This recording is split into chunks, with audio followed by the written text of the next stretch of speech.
Welcome to Storycomic Presents, where we interview amazing storytellers and artists. This is episode 404. I'm your host, Barney Smith of Storycomic.com, and we're excited to have with us the acclaimed and celebrated, internationally acclaimed and celebrated comic creator and writer of Red and Brown, Zach Taylor. Zach, how you doing? How are we? Yeah, Good. not bad, not bad. Late and tired, but yeah, good. Yourself? See, exactly. Yes, because you're talking to us from England right now, and it is past midnight where you are. And you have school in the morning, Zach, right? Yeah, I do. I've got university lectures in the morning, but it's it, I'm ready to go. My clothes are ironed. My neighbour walked his dog and looked at me through the kitchen window like a madman because only madmen iron at like 11:45 at night. But we're ready to go. We're ready to go. So you reached out to us a couple months ago, and you're part of the ASAP Imagination, and you actually are now working on your latest Kickstarter, Red and Brown, which Yeah. sounds extremely interesting. It's kind of a fresh take on the noir genre, correct? So, with the genre being so heavily rooted in the 1940s, especially in America, and the fallout of World War II, everyone's sad, everyone's depressed. There's that undertone, there's the caricature of the femme fatale, there's all these good crafted elements of storytelling that, to a degree, are still very reflective in society now. And it's one of those things where I looked into noir because I had to look into noir. When you're given a project, whether it's 40s noir or French New Wave, don't dive into French New Wave. It's really not. It's not worth it. It's a rabbit hole. Don't do it. But with noir stuff, it captured me, and I realised, hold on, there's quite the element here that still reflects society today. And I used to live, well, I live outside of London, just outside of it. But there's a small little town called Langdon that was built here in the UK, almost as a housing area for the displaced in World War II across the UK. And it was meant to be a commuter town, but work dried up, and it's the equivalent of the projects essentially for you guys.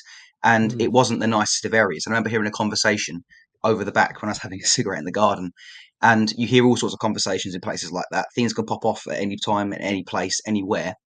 And I heard a conversation a woman had when she found out that her child had overdosed. It was a horrible, horrible thing.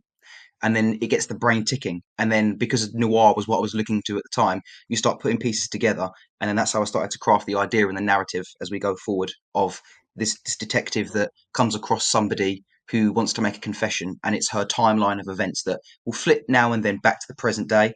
But for more of a sense, what you're really reading is this woman's story and her confession as to what happened and why it happened. And the idea is to keep applying pressure to the audience to make them uncomfortable, to really see how far we would go ourselves if we were ever in a position like it. Because we can try to discuss what we would do, what we wouldn't do, what we think is ethically right or morally wrong.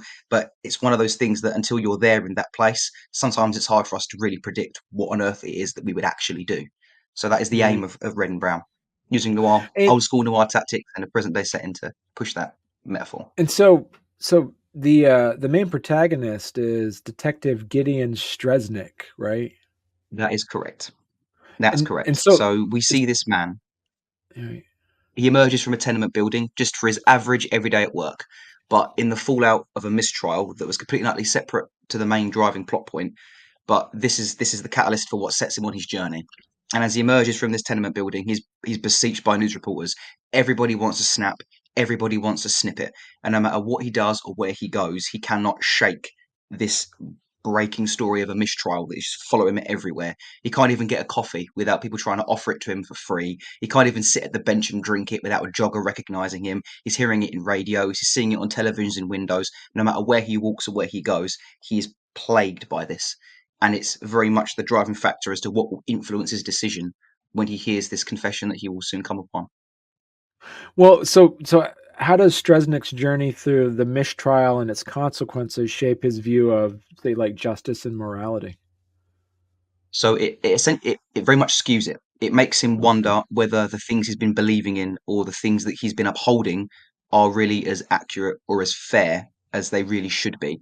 and we're left now with quite a jaded man who is having a very cynical view on life. And that's where we get the noir element come into it, where your protagonist has gone through hell and back. They're already quite jaded. They're already so cynical up to the eyeballs that they struggle to really decide what it is that they even still believe in anymore. And then you get more and more pile on until you reach a breaking point, and then a decision has to be made. What can you give us some glimpse of some of the supporting characters in Red and Brown?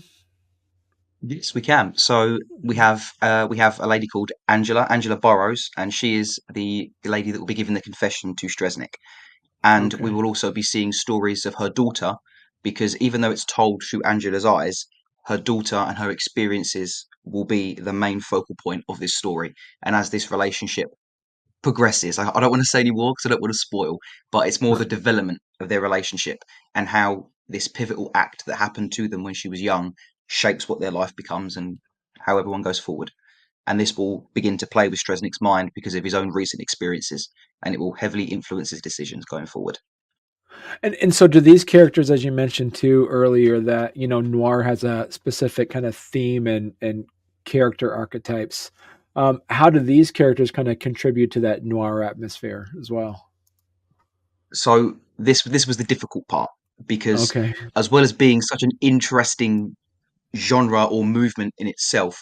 The problem with noir is it also becomes controversial as you move on with connotations and the way that certain characters are portrayed or the way that certain demographics are portrayed. So because of that, we have to find a way to modernize it, but still keep to the main tropes. So for example, you've got the femme fatale, but the femme fatale hasn't got to be this idea of a poisonous individual that will come in and ruin someone's life and take what's good and corrupt what's left. It doesn't have to be that way necessarily. It just means they have to act in a certain way at a certain time. It doesn't mean they destroy anyone. It doesn't also mean that they don't help anyone. It's just taking that element and driving a way forward that is A, socially acceptable that we see today, but B, still engaging and believable for your audience to engage with.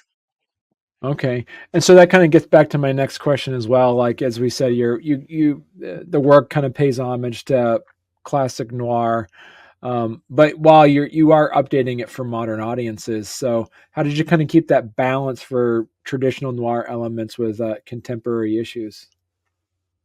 See, that was a difficult balance to maintain because when it comes to socials and politics, things change so much, so frequently, and so often. But Right. I think one of I think being education and also being as social media heavy as a lot of people in Gen Z really are, it's something that you unconsciously begin to absorb without really thinking about it. So you'll come across something, you think, that's a development, that's changed. Oh, this is a political situation, this is a social situation. And as these things were happening live and we're picking up all this background noise, I'd begin to adapt the plot or change it accordingly so that it begins to continue flowing through the current time. What do you think noir as a genre still speaks to readers today? And do you think what does it offer in terms of say like exploring complex social and moral issues? I think as a modern connotation, the one thing that noir still carries on is that at our heart in society, a lot of people do feel quite underwhelmed with the way that Mm, society is. A lot of the things that we consume on social media or we see out in the street sometimes, it's very easy to allow that to jade your viewpoint. It's very easy for that to make you cynical. Some people even nihilistic. It's very, very easy to allow that to creep in. And the idea to me that still makes noir quite prevalent is that after nearly what 80 years, it's still something that has not particularly changed. Other than that, you've got lighting techniques and you've got filming techniques, things that were artistically there to portray the sentiment of the time. But certain parts of it really haven't changed as time goes on. I don't want to say more because you got to read it mm. to be able to understand. But at the same time, that's the real point is highlighting the fact that after so many years, very little has changed. We've had optimistic pieces of media that think the future is going to be so realistic and everything's going to be so more advanced than we are. But very little changes sometimes. The big things do, but the little things don't. And sometimes it's the little things that carry over the most. How does your illustrator, how did the collaboration with Huitzi come about? And, what, like you said, what was it like working together then? So I'll be completely honest. The way the process began initially, I can't draw for anything. I'm horrific. I could probably ink and color at best if needed, but it's not something that I'd bank my skills on. So when I was liaising with Hades after I met him at London Comic Con and bombarded him with a script, and he gave me his submissions page link, we went through that process, and as it progressed, I did say that I may need an artist. So I found Huitzi through ASAP themselves, and Huitzi's done quite a lot of work for them, illustrating a lot of their work as well. So he came with high reputation and recommendation, and he has not let me down so far. He's done an amazing job with Mm. every single bit he's pumped out.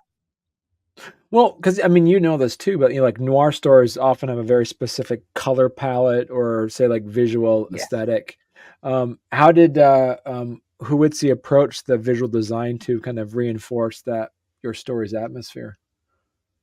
So after a lot of back and forth between ourselves of the best way that we could find to try to approach this, we decided that going with a black and white flatting technique is one of the best ways to do it because Mm. it really encompasses that old 50mm reel black and white compass. But we've also got small little colours. So for example, when a cigarette is lit, or there'll be a little bit of blood, or anything like that, tying into the title because it's thematic and the plot will explain it. I can't give too much away, but they're going to be the only colors that we really see. So we went for the black and white noir minimalist feel with small tones of color here and there, just to keep the eye Right. engaged.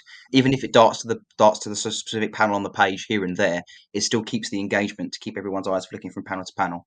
And I think in a way, it adds to making the page read a bit more seamlessly. So you haven't got to worry about, oh, is this panel here? Is that panel there? Things aren't juxtaposed too much along. So it adds a nice neatness to it as well as it progresses through. Well, hey there. If you're enjoying our podcast, don't forget to subscribe on YouTube or leave us a 5-star review on your favorite podcast platform. Your support means the world to us and helps us keep this show going. We love hearing from you, so any feedback is welcome. And thank you for being a part of our podcast family and for all your support. It truly means a lot to us. Let's talk a little bit too, Zach, about your writing process and some of your personal influences. You're a screenwriter, so how has your experience with screenwriting influenced your approach to comic book writing? I'm taking the glasses off for this one. It was a journey. So when you look at traditional comic book scripting formats, I could talk for this for hours. So do shut me up if it gets too much. But when you stylize it, the easiest thing to do is sometimes with a Word document. I would never recommend it for screenwriting. Never screenwrite with a Word document. Don't do it to yourself. Don't do it. Don't do it. Final draft is what you need. But for comics, you can do it on a Word document. You can break yourself down as a center page header of page and panel amount, and then you give essentially what is an action description, or you tell your publisher or your author, whoever you're trying to pitch your work to, you give them a brief outline that's nice and concise of what's going to happen. And with comics, you're meant to pan the dialogue to the right side of the page because it gives you an approximation of how many lines are going to be in a bubble. So then that way you can keep feeding it through. But when it comes to screenwriting, whole different ball game. They're really strict with it now. It's very much recommended that your action descriptions are about 4 lines deep. You've got your dialogue panned to the center of the page. If you're directing, you've got your shots in the top right hand side. There's so much more complexities to it, but I've found a way to blend the two together. So it's kind of worked. It's kind of not. We'll soon see. But I think it looks like a nicer format in my opinion. But yeah, I could go for hours and hours about script writing techniques and dialogue structures. Just don't do it to yourself. I'll be here. I'll have you forever. So you did, as a self-proclaimed Twin Peaks obsessive, did David Lynch or Twin Peaks influence any aspects of Red and Brown then? Not so much Red and Brown. Other projects that I've got in the works, Okay. they have. But yeah, Twin Peaks, it's bad. As soon as I saw the pilot episode, I thought this is it. This has got me for an instant amount of time, and I consumed books. I consumed all kinds of media. There's even a section called they put the whole Blu-ray together. My brain's gone blank now. They called it the missing pieces, and it was essentially another hour and 45-minute cut of cut scenes slapped together that you're supposed to watch after you've seen everything. And yeah, there's so much in Twin Peaks to unpack. You can watch it 2, 3 times, and you'll notice new things. You'll get other connotations you never caught. You'll see the plot from a completely different angle. I've rarely come across people online that really have the same opinion of what was happening in a scene, unless we are specifically told. And when you've got men like David Lynch that will be sat down in an interview and will talk for hours about anything, and then be asked to explain it and just sit back and just go, no, no. And it just it doesn't help. You're just left to figure it out for yourself, derive your own meaning. But yeah, Twin Peaks is a big thing for me. What has been the most rewarding part of bringing Red and Brown to life? For me, I'd say the most rewarding part, we could go into all the all the heroic terms and say, oh, it's great to bring a message, it's great to tell a story, it's great to bring something that might bring some comfort to someone in a situation that they didn't think that they'd find comparable. There's all those nice byproducts that make us connect to narratives in the first place. But the most fulfilling part for me was actually getting some work off the ground after spending so many times going through publishers, because you'll get refusals, or they'll want artists already selected, or they'll want people that can write and draw, and it's a very, very difficult process, and it's a lot of slog and a lot of pushing and a lot of patience. And sometimes it's a case of just sitting back and thinking, time will come. And it's nice to finally be at a point where I feel like the time is coming. And there's lots of work to do, and there's lots more narratives to create. But it feels nice to finally be in a position where things are getting started. And so, what have you learned about yourself through this process? Uh, I learned that I learned that I'm a lot more resilient than I thought. Mm. I thought after the first couple of refusals that I didn't have it in me. I didn't think I could keep going and keep doing. And for a couple of months, I didn't write anything, and I'd sit and I'd read instead, or I'd watch instead, or I'd even play instead. But I'm still consuming narratives, and then the itch comes on. I can only describe it as an itch, almost like something in the center of the back, that no matter whether you go up the back or you go down the shoulder, you cannot reach that itch, and you have to do something. And that's when I realised that I haven't got it in me to stop. I can't. So it's a case of Right. just plugging and plugging and plugging, and it made me realise I've got a lot more drive than I thought I did. Yeah, thicker skin than anticipated. And so, as we're mentioning, this is, as of this recording, Red and Brown is a Kickstarter that's going to be launching soon, and It you already is. have. It's a was it 4 or 5 scripts you've already written for this as well? Whole thing, whole thing. When I'm trying to maintain the mentality that before I pitch a project, I'd like to get all of the scripts done, because, of course, between Mm, working day jobs and then studying at the same time, and then trying to come home and focus and find the time to work on those as well as navigate personal lives, it's such a struggle. So, in my opinion, it serves you better to complete the base of your narratives, even if it's just a vomit or a first draft. Just get it out and get it done. Because if the first one catches someone's attention, you've got months to touch everything else up and neaten it up and add some little things that you may have not thought of before. And then you don't get too carried away with the idea of, oh, I should have done this, oh, I should have done that. Let's reskin this and stylize, because you get yourself in a mess. Just get your bulk mm. out, get it set, get it done, and tweak if necessary. Don't change. And that's just my personal opinion. Is even if it takes you months or a year or so, just get it all done, because then that way you haven't got to worry. Your side is covered, and you can plug away. Now, if people want to learn more about you and your work, Zach, where's the best place they could go to? Instagram. Instagram. I can't lie. Instagram. Instagram is where most things get uploaded. Instagram, or any Kickstarter links that were posted themselves, which will probably be fed through there. Or the ASAP Imagination website. And if you navigate there to the Any One world, there's not just any upcoming work from myself. There'll be so many plethora of work from so many amazingly talented people that are constantly trying their best to pump out their own work as well. So you never know. You might go looking for something, something else might catch your eye completely. So that's another good Mm. place to go to, in fact. So when is issues 2, 3, 4? How many issues total is it going to be then? For 4. Okay. if the Lord sees fit, and we'll get and then it'll get released, and it'll get funded if the Lord sees fit. But yeah, there is four. It's a 4 issue miniseries, nice, short, concise.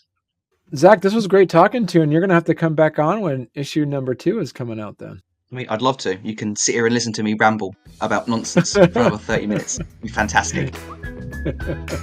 Well, thank you so much, Zach. It was great talking to you. Thank you, Barney, as well. Thank you for having me.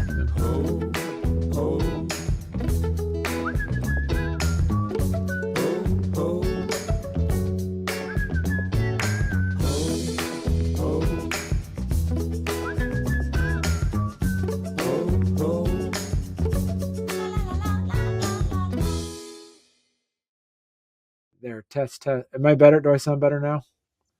Sound fantastic. All right, good. Because I just noticed that it defaulted to there. Okay. All right, good. I gotta fix that again because I changed microphones and I changed webcams and it messed up. So now I must have. And I'm coming from the mic now. Before I was coming from the microphone over there on my camera. So now I should. It's the mic here. Yes, exactly. All right, good. All right, at least I only just need to do the intro again, and that's it. I think we didn't start later than that. All right, here we go, Zach.